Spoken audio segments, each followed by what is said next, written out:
Angry guy here. And older women resent young women and want to destroy them.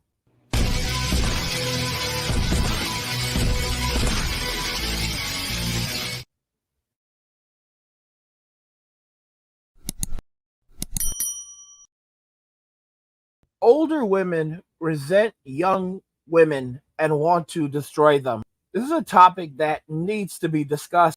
A lot of young women today don't even know that older women do not mean them well. I want you guys to think about our experiences as men, and how we operate. When we suffer in life, when we go through hardship, we will turn around and tell young men, we messed up. I should never have done this, young man. Do not do this. You see that over there? Don't do that. Do not go in that direction. Not only do we tell young men this, we will also tell our daughters about our mistakes and our regrets, as well as male nature and the way that men think and what men want, so they know how to protect themselves. Men will warn others of unforeseen danger. They will share their experiences because they want humanity to survive. They want humanity to thrive. This is how we operate as people. This is how we grow as people. It is supposed to be human instinct to tell others what's happening so that we can continue to grow. And of course, it's not across the board. There are always going to be bad people as individuals, but as a group, we usually will say to one another, hey, there's bad stuff over there, man. Don't go over there. Or there are bad people over there. Don't go over there. Don't go in that direction. On the other hand, modern women, they operate completely. The decisions that they make are counter to intuitive to survival. The kinds of men that they chase, their decisions to stay in the streets, the lifestyles that they live. These are toxic lifestyles that are not enhancing or improving their chances of survival, but actually decreasing their chances of survival. Women prioritizing their careers. That does not enhance their chances of survival. That decreases their chances of survival. Being promiscuous, being promiscuous in these polyamorous relationships, being a polygamist. Polygamy is not beneficial to women. Polygamy is haphazard to women because it makes them less desirable to a specific man. No man wants to be with a woman unless they're a simp that has multiple children by different fathers. It's a horrible thing.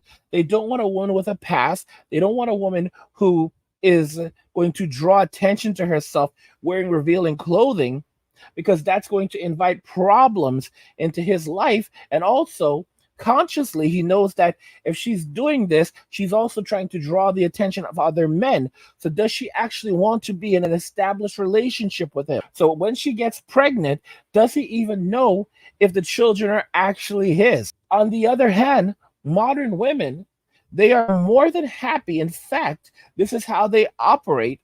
They think that by telling young women lies and falsehoods, they're somehow doing the right thing when they consciously know that they're sending these young women in a disastrous direction. These women, for example, who all dated older men when they were young, now condemn men and young women for dating, and older young women and older men for dating one another, calling it creepy and disgusting. How strange is that? But you are the same ones that were dating older men when you were younger. When you were 18 and 19, you were dating guys in their 30s and even 40s sometimes, and you were more than happy to be sugar babies. But now, when you're 40 and 50 years old, you're telling young women that, oh no, don't do this, don't do that. Older men, you guys are creepy. How are we creepy when we're now in the prime of our life while you're in a phase where you're heading towards destitution? These women don't mean younger women well. They don't tell younger women, I prioritized my career. Now I'm in my 40s or 50s. I'm childless. I can't pay my student loan debt. I can't keep working anymore. It's a miserable decision that I made. Life is very, very difficult. I regret these choices. Don't do what I did. They don't do these things.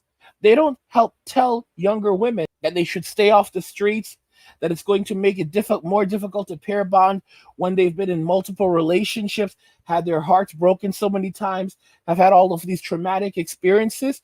They don't tell these things to younger women, even as they are suffering. Even a woman who is living in a storm drain after she's ruined her life and her prospects because she chose to be out in the streets, prioritize a career, and not settle down and build a relationship, a foundation, and a family. She will live in a storm drain and try to lecture young women that they should follow the path that she did. You have all of these women who are now nurses or nurse practitioners, so they work in the same capacity as doctors, or outright doctors who are in their 40s and literally saying they want young women to understand that they can have it all and they can have both the family and they can have and their career, and they had to make those decisions, and they're sitting there literally almost crying. They're childless, they're single, they have no prospects. They have massive student loan debt. They can't work long hours anymore. They're tired. They want someone to take care of them. They desperately want a child. And they will never admit that they made a mistake, that they were wrong, that they are suffering and struggling, even as they look broken, demoralized, miserable, and without hope.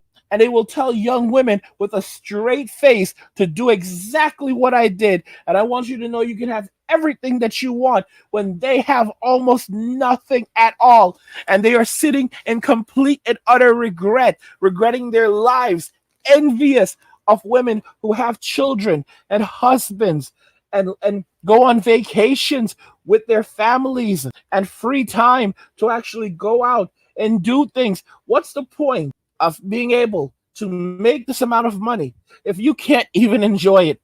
A lot of these women also put themselves in massive financial debt, not just from the crazy student loans, but from the lifestyle. Oh, I'm a doctor, so that means that I need to do doctor things, like buy a house that I can't afford, even though I have $500,000 in student loan debt. Well, I make $250,000 a year. Sure, after taxes get taken out, that's closer to maybe around 150, 175, but I don't care.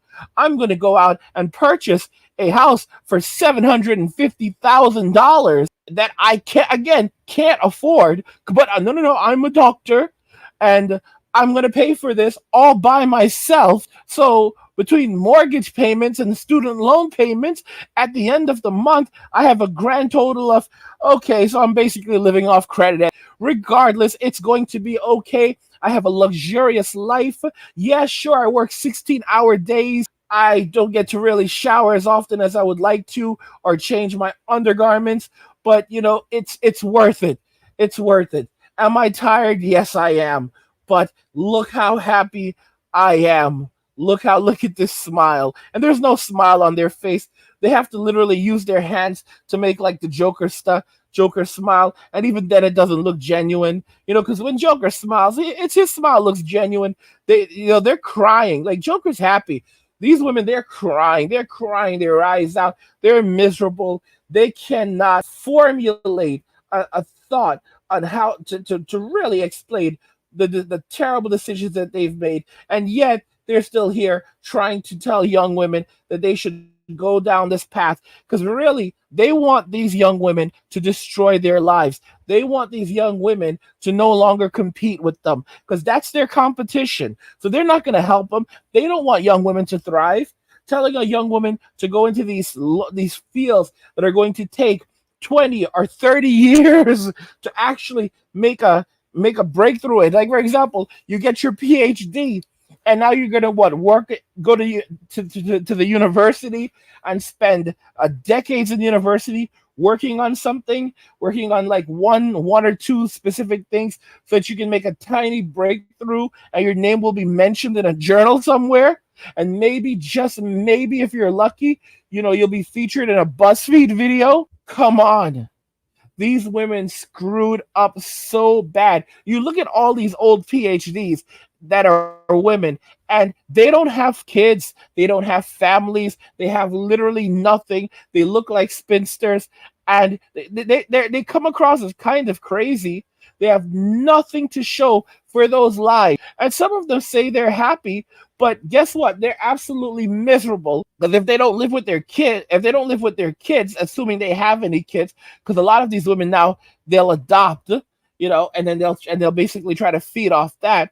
But if they have no children and they have no one, no children, no husband, they're basically living these terrible lives, and then they fall into obscurity, and then you just never hear about them ever again. Like you don't even know if they've passed away. And you can like try to like search around the internet. Most people don't, but you can like try to search around the internet to like find out like what happened to this person. And like there's really no information. It's like they just basically fell off the face of the earth. And that's how it is with these people. And those are the ones that actually achieve something. Like people actually heard of them. So like someone somewhere might just, look them up and say, oh, what happened to this person? Oh, so are they actually alive or not? Because there's basically no more information about them. Like people just stop caring. And this is the lifestyle that they wish for young women. Come on, y'all. Come on. Older women resent young women and want to destroy them. I want to know your thoughts in the comments if you agree with what I've said here today. Let's talk about these things in the comments. Like the video if you like it. Don't forget to subscribe. And if you like the video, share the video. And just remember that all roads lead to MWA, men walking away. And cheers.